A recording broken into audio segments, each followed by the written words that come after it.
Nancy adia mihuno ewo eye Kumasi. It's not the first time, but I think that as a yinya turning point, as ye to me, eshisha no ye.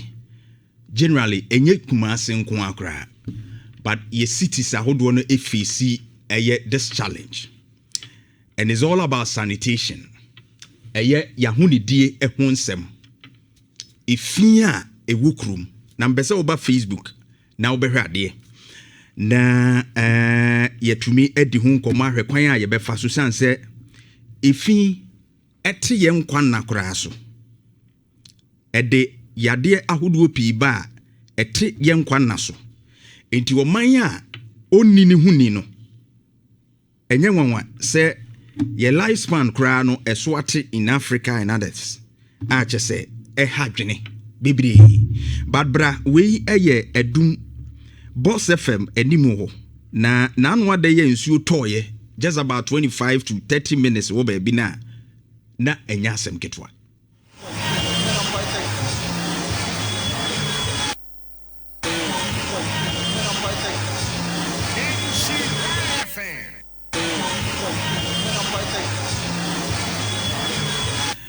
Enti oba behwa ɛhɔ no ankasa no sanse efi agege gates ni mu a asi enti no ensu ayiri nti wo hwa a omo agina ho ni nyina akaso o betumi atwam na oma cross yakɔ other side no oma ka ho because ensu na yiri ɛno behwɛ ɛyɛ plastics efi no won say de esi aboa no gugugu no na rubber ɛni ade bottles a yenum nsuo wo mu ni ayi a kyese egugu wo no asefem Osha asefem.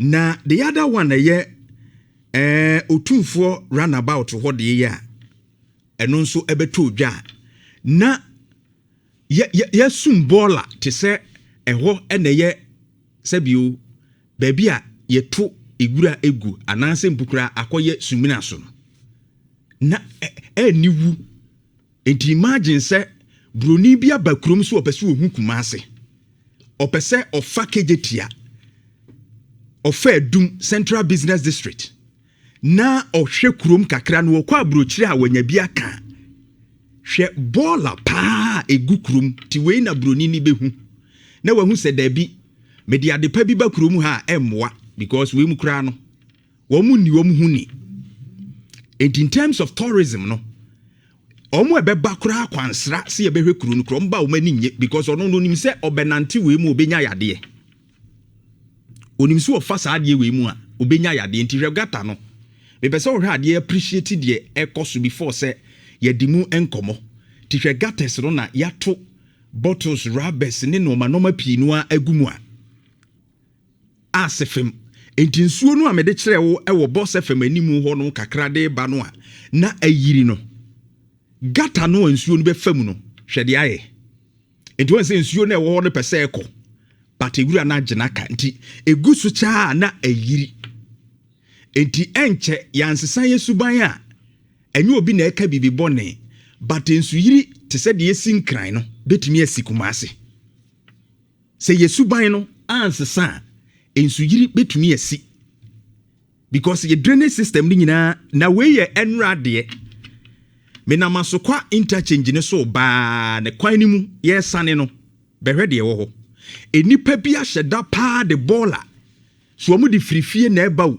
se adwuma na wo ho no na omo ya na omo soa wo mu fin de abegu ka kwan nim enye nkyanye wo behwe de wo Facebook we ye ka kwan nim ena omu de abegu Mako miensa wo mu nyina wo ma yenso asese wo makwa ko bi mu e wo pro akatina na mo tedumekuo no wo mo ba mani na wo mo kire mu sei e fu bo so me da net so du ba ko wa fi mu a e na wo mu nya no na mo mefe mu go pie mu e wo boy river no wo awori na ba trom pesu ya so wa to ye ti do man temu a wo man ko na wo mani abra wo mo tu ganan sei. So this is what is happening to be here on Facebook. Ewura ene yede agu kwanim asasu afu aka ho ti asokwa MCE o mpesu ya so hwe what is happening efi no de chese o to wani benkum ni fa ba bia ya je fi na gu a ensuo to ana apia e de akogugu ye gatam na esisi no enti maka se yanhwe ne yi a enche ensuyiri no de ye behunu bebre e wo kurom a ama anhwe yi a ye ntimi kura empie emfiri ye store mu e wo kurom ene ye dan mu e wo baabi a yete no e wo kurom no eye serious baabi a ekọ no na efi wonsem no ewiase nyina no se wo hwe a ade a ha ye kese pa ye sa rubber efi no rubber plastic waste no on see ye solid ye liquid waste ni ade solid ni mu no plastic waste ne eye rubber efi se ye num nsuo a ewo rubber mu ani ade a bottle mu a na ye gya ya to ba bia no sa efi no ha ye papa. And as we speak, ewiase nyina about 350 million metric tons of plastic waste and ye produce. Na ekira wo se o keka bomu a ho eye about 10 million fully loaded garbage trucks. Se ye ka trucks akese no a esoa no ma no a obelodu mako 10 million eno na ye produce. But dia reho ne se emu kakra less than 10% ena yetimi edane ani di bibi di aka ni nyina no ekọ yekohwie egu na ebi kopum bi konsuom ebi so ye de gugu basabasa na nsu atwe ne kọ na akoto nsu bonti bi mu ena no ayi water plant ya Ghana Water Company on mu yusu ede ama yensu ye hui barekesi we owabe ne other places a ye twitwa ba e kire ye hawa sa plastics yi etumi akokumulate ewu nsuo no a ye ko yusuo ni nyina ye nhwe ewura no ye jagu ba bia na ya se no ba Ghana ha ye generate 1.1 million tons of plastic waste annually. Plastic waste no University of Environment and Sustainable Development bra Facebook behade womo enaye sa research ya womo de betu dwa se Ghana so far ye generate 1.1 million tons of plastic waste annually. Omo reference to World Bank report. Na out of it no only 5% and yetimi a recycle. Na ekrewo said ye how alarming the situation is right now. Say plastic waste aye nyina no say ya nhwe ye ne ehu kwan aye de be fa so a okonkran Takoradi Kumasi all the cities no a said ye esi edi nya no ano edin na no so ne kwa na akotchoke gates no na entimi enko no na ade ewom ne se wo hwe 1.1 million metric tons wa omo ka ho asemi a na kire se ye kokokura ye tene ha no okeka ni nyina bomu a last cry nya less than 800,000 metric tons na kire wo se bola ye ne okurumu an plastic waste na nkasa no o sesa no mako aboabo no a na wo hyehya edo so kura che kokoo a ye krako edikope musika ba. That is where we are. Na de ehu ni se fin a ekoso nyina no apart from say ekosisi gates ama ensuyiri aba no de ka ho biem ni se eko epumu ana ekoto nsuo mu a emo a ewo nsuo no mu so enya nsunsanso sanse rubber ni ade no emo ano so timi mini bi ni ade a chese ha wo mu nti ecosystem na nkasa ye se no asase kura no a ebekwa akogusuo no eno nso kura se ya asase no we nyina eye nsusanso a ede ebre yen na yade ahodo a onim se rubber no sense ensuo taamu ne no makogumu a ya na entimi enhwie ngonti etaamu a na ebi kura pan tontom ne ade ti gugu ye mont ne so ne ade nyina no na mawia ne ade ntontomi jese ne yerew saa. And this is very serious. Ye jaya ne ye krum Central Business District. Edum kejetia ni ade ye hu we ya airtime. Ti wo be pie krum no hu sa ade we ya. kanka otu for runabout. Just say, me hu ina me sekra afem. There's no deliberate attempt say you betumi ade aye bibia ma na boa. Ene ye wo enwumaku ahodo a wonu mutumi bua ma saa waste nyina, especially plastics no. Yetumi dani ani ade ye no ma bebre. Companies bi wo kromu a wo mu nyina etumi edi saa adwuma yi ede boa. Ye hwe na nke yetumi asomu yi a ebeboa yen asoman. In fact, Zoom Lion for wo kra wo recycling company. Jospon Zoom Lion recycling company na na me de atoso ibehwe. Efi no nyina na wo de contribute efi a wo mbese nyina na wo de yakona afidie no ena wo ye adwuma hwe nipa ye adwuma wo 1 2 3 wo hwe nipa no wo doso me ha mani nka kra. These people okay come mabomu a ombeye 100 and over. And omugu company no uba Facebook abemu so omo ye adwuma. Enti rubber no efi no ayasesa no. And omo no edane ani no mayi rubbers na ewum no. Na omo adane ani di bia ye rubber products ahodo. The plastic chairs, plastic buckets, any containers ahodo no dia enti we rubbers na even polythene bags ni ade nyina omo sort ni nyina out. Ade bia ye rubber bia omo yi film no dia ye bibi papa bra Facebook be ade. But ye be jama na gukrum. Oba Facebook this is how the process is. Omo process it.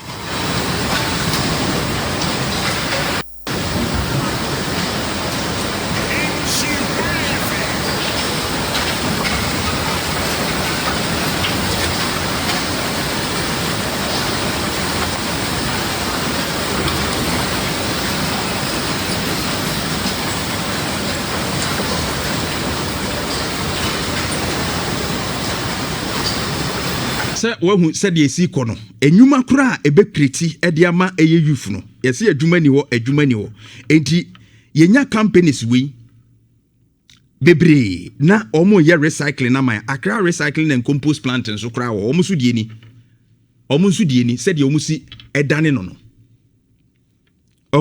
na omo ahoro ho ye wo machine a ebefam na omo ahoro ho ayi fi ni nyina enti oba Facebook now behwa we nso ye Accra compost de no wo so edane ani ye no foforo this one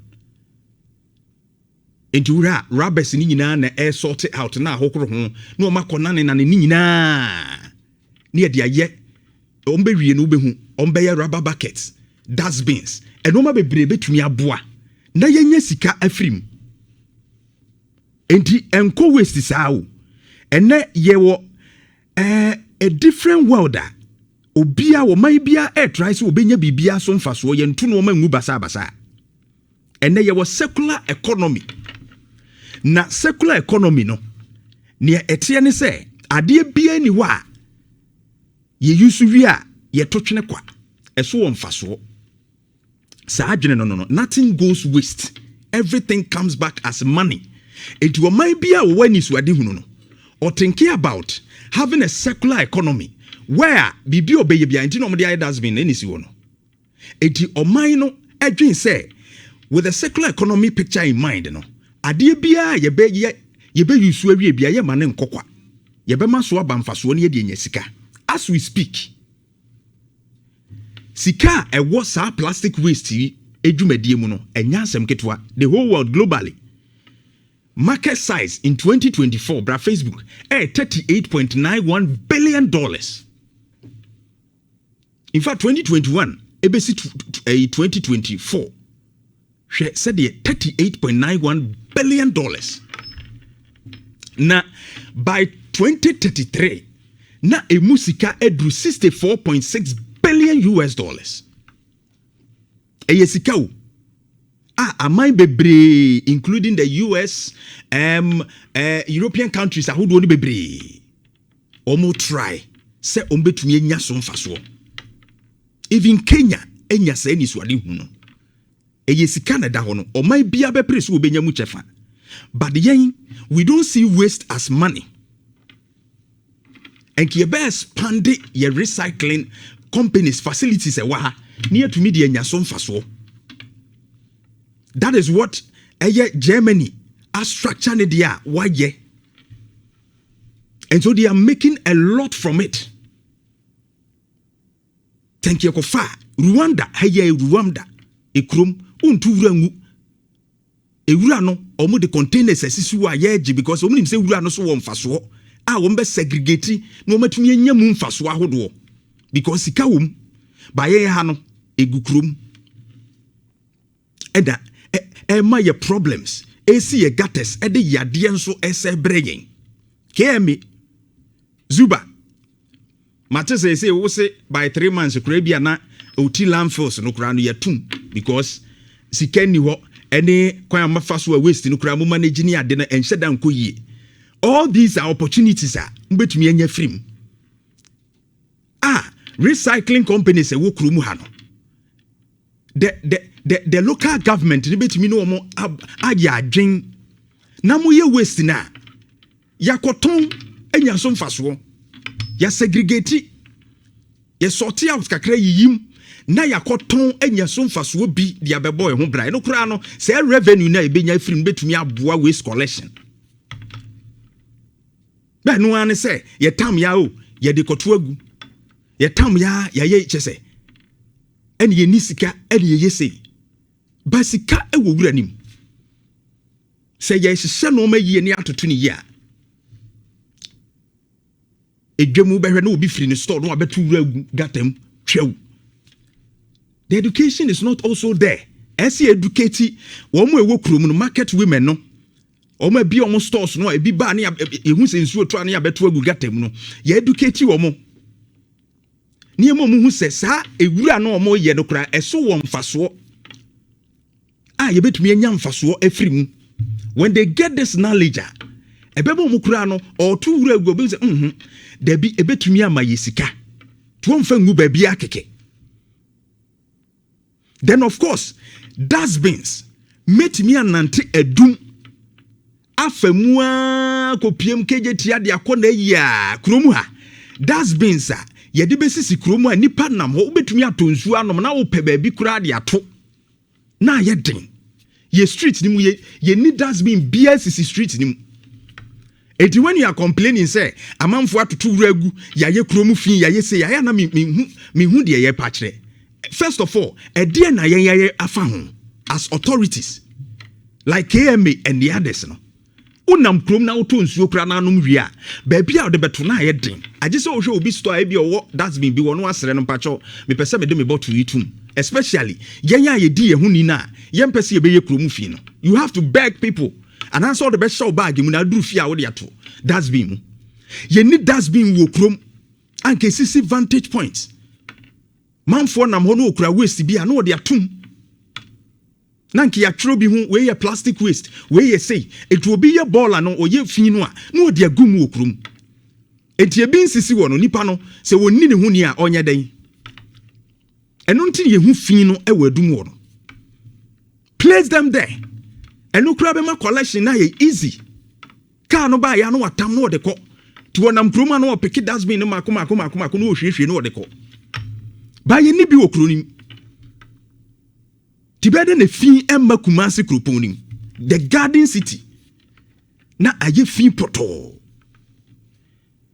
ye wo environmental health officers omo titi KMA office wo assemblies ahodo no mo hye office wo ye nkwa abonten saman phone ye nkwa abonten okoka any means of transport any means of wan ni atete wo we don't even care. Babo so me so om kodiyete aketua omo ne nkrofo anka so om ko ni nam central business district no na omo hwehwe wo a ye beba wo gatam animu ho ye hunwura wo mkura wo asem enso ye nya ho hwe obi to aduane bola esum gata wo to aduane wo nya asem ketwa. But your environmental health officers our assemblies no they do nothing. Ya monetary na Kumasi ayesi Zuba it's time say one regional minister mo bedwene ho na mo install cameras nso in the central business district because you won't crofo bi wo hokra no a wo ye ne den wa ye funuboni woni masa they will still do it after even providing all these things na shops no e monitor shops no amota to no ma egu gata mu o manimu no ye chi obi a yama mra na di no say be ya afofro nso be deter wo from doing that Proma ye time dodo and now wonam Kumasi a just say streets ni mu aye time. How? In this circular economy era, you bet me nyam faso pii every waste and we are still not getting much from it. Yet to am fi no just say and faso mas we say kunye.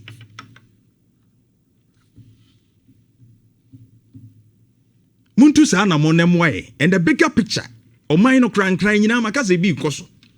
O mine no cry what we can do and say sa plastic waste ni ade no enka obi kotobia other countries ya eboa. In fact Kenya se wo koto plastic ade na wo ko use a baby a wo to no na no uwie a na wo de ko na wanya bonus bi nti se wo ta to ade wo ho a na bia wakoto anoma wie a na wo de ko a no mama wo samsika bi ade na ade ko ho percentage omutimi ma okra about 25% na waje nti wu ni say me ye na me boaboa no na mankoto angu basa na me boa no de kwa me de ko shop wa na menye sika kakra firim nti man for deliberately e boaboa no de ko we should institute that. It's also part of managing that plastic waste no because you see a jekra no a ne ma nipa no mo de ba ne kakra kra still you be say nya so mfaso because you be recycle and make revenue from it. First no na utokoku ni ade a uja unsesa wo ho o the bottle ne kwa na wakoje unsesa. I think say for now no we can do that with plastics no. Enti wo de ba na wo beto fofra ne de unsesa ama say be ya company especially wo mo ye wholesale no any distributors no ho no kan kofo beto a no mo nsesa aka wo ti wo mo collect we no de ba dan ye don balance ama wo. That refund, no. In fact, Germany, yebi, Sweden, yebi, other countries, be omu yebi, and it's very, very much important. See, to control waste, no. And we need to check that. Insurance 04.5. Where you get your tool? Maybe I see.